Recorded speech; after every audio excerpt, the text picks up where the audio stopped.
All right. So you've shared some really fascinating sources with us for this deep dive. We've got articles, reports, all kind of digging into, well, one of the biggest workplace questions right now. Yeah. What is happening with return to office policies as we're moving through 2025? Yeah, it really feels like the workplace has just been in constant motion for the past few years, hasn't it? Totally. You had the huge sudden shift to remote, then those kind of hesitant steps back, and now, yeah, looking at the data for 2025, things do seem to be hitting maybe a pivotal moment. Absolutely. And the question now isn't just if people are coming back, it's more about the how and the why, you know? Hmm.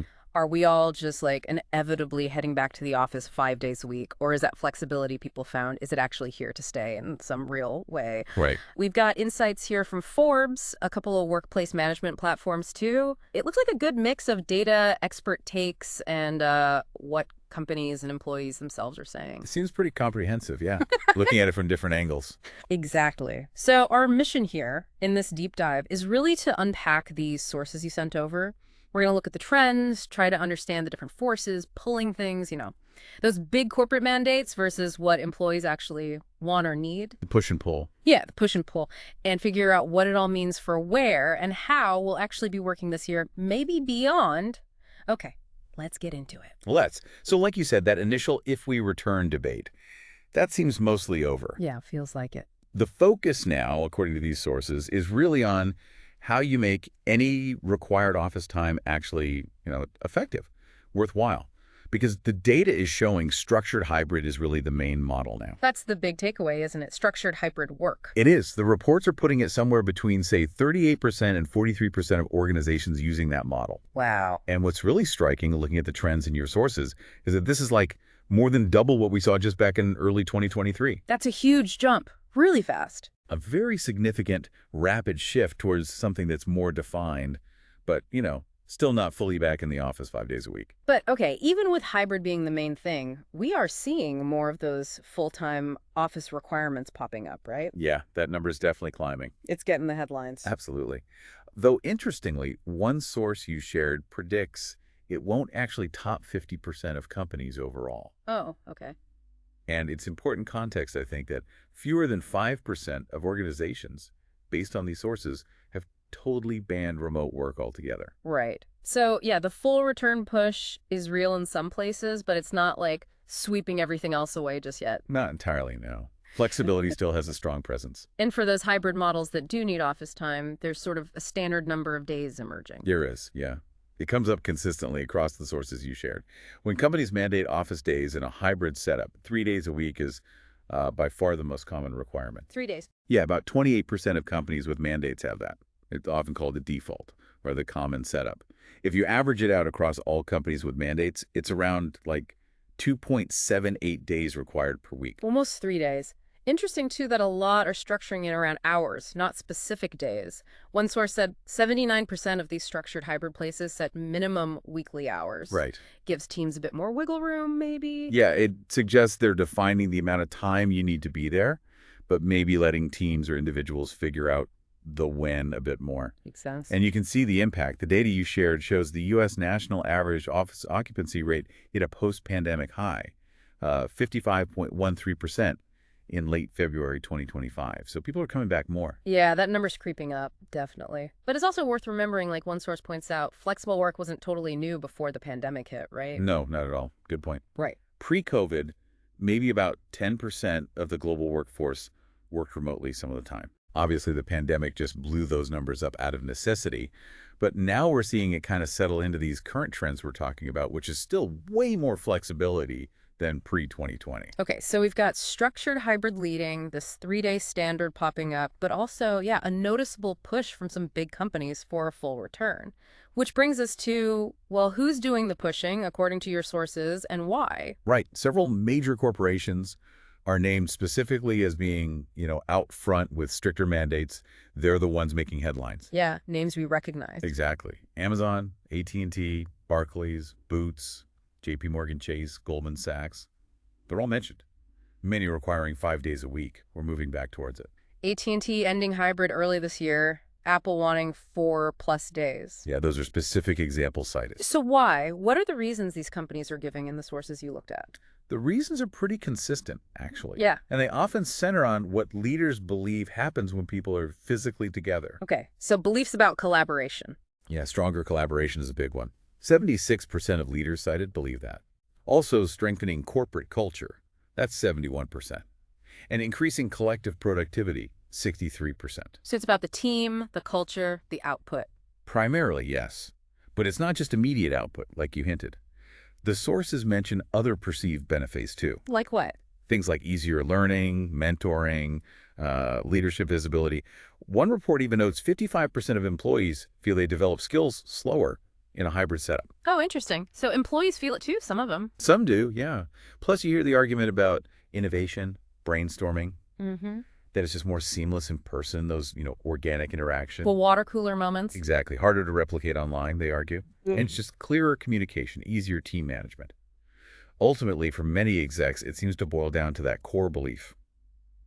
Culture is built in person. Right. Shaped by just being around each other daily. And there's that quote from Amazon's CEO, Andy Jassy, right? That kind of summed it up. Yes, exactly. He's quoted saying that the advantages of being together are significant for culture, collaboration, inventing, teaching, and connection. It's a very clear statement of why they think it's better. Very clear.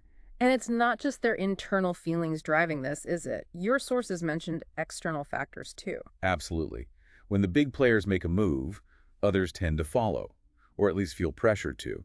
One source says 54% of companies were influenced by these big-name RTO mandates. Wow. Over half. And interestingly, government mandates play a role too. A U.S. federal executive order was cited as influencing 35% of companies. Okay. And for some industries, like finance, there's a really specific driver you found. Yes, regulatory changes. For firms like Barclays and Citigroup, the sources point directly to FINRA, that's the Financial Industry Regulatory Authority, reinstating certain monitoring rules. That's explicitly pushing some specific staff, like traders, back to the office full-time. So for them, it's not just preference, it's a compliance thing. Precisely. A key difference for that sector. But even with all this corporate momentum and external pressure, it haven't all been smooth sailing for these companies, has it? Not at all, no. The sources mention inconsistencies, challenges, like Amazon's big push. Initially, they apparently didn't have enough office space ready, causing delays. Ah, oops. Yeah. And even within these big companies, you might see different rules for different regions or roles. Like Citigroup, most staff are hybrid, but specific trading roles are full-time because of those regulations we just talked about. Right, that split approach shows it's complicated even for them to implement. Definitely not always straightforward. Okay, so that's the corporate side, the why, from their perspective, based on the sources. But how are employees taking this? Because the report suggests it hasn't exactly been welcomed with open arms. Far from it. Yeah, the sources show pretty significant employee resistance dissatisfaction. Like that Amazon example. Yeah, when they announced the 5-day mandate, one survey found 73% of professionals were rethinking their jobs there. 73%. Huge number. And more broadly, this is a striking insight from one source. 77% of workers see these RTO policies more as a way for companies to exert control, rather than something to genuinely boost productivity. Wow, that points to a real disconnect, doesn't it? A fundamental one, yeah. And here's where it gets really interesting based on these reports. For a lot of employees, it seems like remote or flexible work wasn't just some, nice perk they got used to during the pandemic. Exactly. The sources really frame it as more of a fundamental shift, something that genuinely improved work-life balance. For many, a Gallup report highlighted that. It's really about autonomy. Autonomy. The ability to structure your own day, maybe work when you're most productive. Precisely. We saw some great quotes you pulled on this. Yeah. CEOs like Jack Underwood and Melissa Huntsberger talking about how autonomy, focusing on results, not just attendance, makes people feel treated like adults. Yeah, not school children needing supervision. Right. And Norman Chevret made a good point in one source about remote work, helping people avoid office politics, letting them just focus on their actual work, their deliverables, merit over FaceTime. Makes sense. But beyond autonomy and well-being, there's a really practical, often overlooked thing highlighted in your sources, the financial cost to employees. Oh, this is huge. And the numbers are pretty stark. One source breaks it down, returning to the office full-time costs employees, on average, around $1,020 a month. $1,000 a month? Yeah, For commuting-related expenses, that's more than double what hybrid workers spend. And another source broke it down daily, potentially over $100 a day for some, when you factor in things like outfits, maybe grooming, commuting. Right, and then the really big ones. Childcare, if you need it, potentially $60 a day. Pet care, maybe $22.50 a day, plus buying lunch out. Yeah, the sources consistently flag childcare and commuting as the biggest financial hits. Definitely. And this financial pressure, it ties right back into well-being, doesn't it? Yeah. The reports you shared link RTO directly to higher stress, more work-family conflict, burnout. The mental health impact seems critical here. Nearly 20% of workers reporting fair or poor mental health. And the sources connect that rise in stress, poor mental health, directly to this RTO pressure. And that, according to one really stark number, is costing billions in lost productivity. Like $47.8 billion a year, nationally. It's a massive hidden cost. And companies pushing for full returns are seeing other impacts too, like more requests for disability or caregiving leave, people trying to find other ways to get flexibility. And it's not just complaining, right? Employees are apparently willing to walk away over this. The data backs that up. It really does. Up to 66%, so two-thirds, of unhappy employees would consider quitting if forced back full-time. Wow. And a specific survey found 53%, over half of remote-capable employees, would actively start looking for a new job within a year if hit with a full-time RTO mandate. Even executives. Even executives. One report suggests 1 in 3 would think about leaving if forced back on-site full-time. And on the flip side, 40% of job seekers would just turn down an offer if it didn't have flexible options. Yeah, that's reshaping the talent market right there. Yeah. Shows how much people value flexibility. So much so that they'd take a pay cut. Apparently, almost half of hybrid and remote workers, according to one survey, said they'd take an average pay cut of 8% just to keep that flexibility. That's significant. And one last point on the employee side, the office environment itself, people are saying it's actually not always great for work. Right. Employees report offices can be noisy, distracting, just not designed for the kind of focused work people got used to at home, which kind of undermines the whole productivity argument for RTO, doesn't it? Yeah, if the place you're being forced back to actually makes it harder to concentrate or even collaborate effectively. Then you have a problem. You need to address the space itself. Okay, so we've got the corporate reasons, the employee resistance, the costs on both sides. How does this all shake out in the business equation? What are the big risks for companies pushing hard on mandates, according to your sources? Well, the number one risk highlighted repeatedly is attrition. Losing talent. People quitting. Exactly. The data shows hybrid work significantly cuts turnover compared to full-time office mandates. That Trip.com study you found. Hybrid employees were 33% less likely to quit over 6 months. The quit rate dropped from 7.2% down to 4.8%. That's a huge measurable difference, keeping people. It is. And other companies mentioned, like Yelp and Spotify, who embraced more remote or work-from-anywhere models, they also reported big drops in turnover, 13% for Yelp, 15% for Spotify. And this risk isn't even across the board, right? It hits some groups harder. Yes. The sources note the risk is higher for non-managers, for women, and for people with long commutes groups who often benefit most from that flexibility. Okay. What about other risks? There was something called proximity bias. Yes. This one's fascinating and a bit worrying.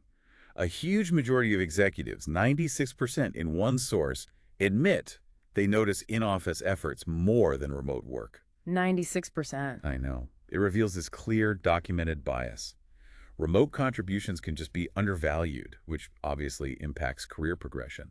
That old seeing is believing mindset is still really strong. So it's inherently harder for remote folks to get ahead, even if their performance is great. That's the risk, yeah. We also touched on those increased leave requests, disability, caregiving as people try to cope. And as we discussed, potential productivity hits from stressed employees, long commutes, distracting offices. That all impacts the bottom line. Makes sense. Now, on the flip side, what about the office itself? There are costs and maybe savings for the company there, too. Absolutely. Keeping big offices full costs a lot of money per employee every year. It's a major overhead. Right. Real estate isn't cheap. But companies that do embrace hybrid or remote models, they've seen real savings by optimizing their space. Like that example you found. Yeah, ASE in Romania. They saved 200,000 euros in 1 year just by downsizing their HQ after going hybrid and using tech to manage the space better. Shows the potential financial upside if companies rethink their footprint. And just to reiterate, the upside for employers beyond saving on rent, Flexibility isn't just an employee perk, right? No, not at all. The sources really emphasize that flexible work is a powerful tool for attracting and retaining talent, especially in tight markets or for hard-to-fill roles. Opens up the talent pool geographically, too. Exactly, wider talent pool. And the studies consistently show it correlates with higher employee satisfaction and, crucially, better retention rates. Okay, so pulling all this together, the data, the corporate push, the employee view, the business risks and rewards from all these sources, where does this leave us looking ahead? What are the strategies emerging, and what about technology's role? Well, the sources definitely suggest the future isn't like a single destination. It's Yeah. not all one way or the other. No clear winner yet. No. Company size, industry. Those things really matter for how much flexibility is feasible or likely. Policies are probably going to continue evolving into some kind of blend, ideally accommodating both sides, not just top-down dictates. So for companies trying to figure this out, what strategies do the reports suggest? Transparency and communication seem key. Really explaining the why behind RTO choices, and actually involving employees in shaping the policies, getting feedback, makes people feel less like it's just being done to them. Right, and offering flexibility, but maybe with some structure. Yeah, define the expectations, maybe like that 3-day standard, but allow flexibility where you can, and be clear about why the structure is what it is. Addressing the money issue seems important too, that $1,000 a month cost for employees. Crucial. Companies might need to think about subsidizing commutes, maybe helping with childcare, offering better in-office perks to offset those costs, especially commuting and childcare, the biggest ones. And making the office itself better, a place people might actually want to be. Definitely. Redesigning spaces so they work for both collaboration and focused work. Maybe adding incentives, making it a destination, not just an obligation. And finally, keep checking if it's working. Yes, measure and adjust. Use the data attendance, satisfaction surveys, productivity metrics, whatever you can track, plus ongoing employee feedback. It's not set and forget it. And supporting managers through this too, right? They need help leading scattered teams. Absolutely critical. Equipping managers is key. This is where technology really comes in, isn't it? Making these hybrid models actually work day to day. It's completely foundational now.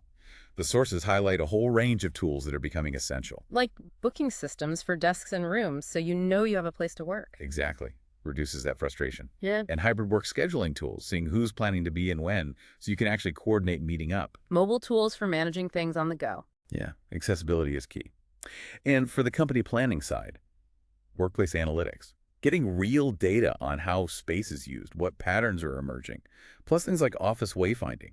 Just helping people navigate the physical space again. And obviously remote collaboration tools keep getting better. Microsoft Copilot got to mention. Right. And AI's growing influence is seen as potentially enabling even more flexibility down the line, maybe making remote collaboration feel more seamless. Any other factors mentioned that could shape things? Well, there's a brief mention that governments might get more involved. Concepts like right to disconnect laws are being discussed in places, tackling that always-on pressure that can come with remote work. Interesting. So it comes back to finding a balance then. It really does. The sources suggest the companies that will navigate this best are the ones finding that sweet spot. Balancing the need for in-person connection with real employee flexibility, listening to their people, optimizing their physical space smartly, and using technology effectively to connect everyone. So, okay, wrapping this up. While the headlines might shout about a full return, the reality from the sources you shared seems way more complex, more nuanced. Definitely. It's this constant interplay, isn't it, between what companies want connection, maybe control, and what employees are asking for, flexibility, autonomy, plus the money side for both and how tech keeps changing the game. It's clearly not a simple yes or no situation playing out the same everywhere. Lots of experimentation still happening. So for you listening, trying to figure out your own career path in 2025, it means really understanding these forces at play. Is your company's policy or a potential company's policy just a rigid mandate based on old habits? Or is it trying something more thoughtful, balancing different needs? Yeah, and does it actually align with what you prefer and, importantly, your financial reality, given those costs we talked about? This deep dive really shows the landscape is still shifting. Where you fit depends so much on your industry, your specific company, your role. Exactly. And maybe here's a final thought to leave you with. As technology keeps getting better at connecting us from anywhere and companies grapple with the cost and the actual purpose of their physical offices, maybe the biggest question isn't really where work happens anymore. Interesting point. What's the bigger question then? Perhaps it's whether we, companies, managers, employees, can genuinely measure and value what people contribute fairly, no matter where they're sitting. And are the policies being built truly for productivity and well-being, or just for presence? Presence versus performance, a fundamental question. Something to think about as you consider your own place in this constantly evolving world of work.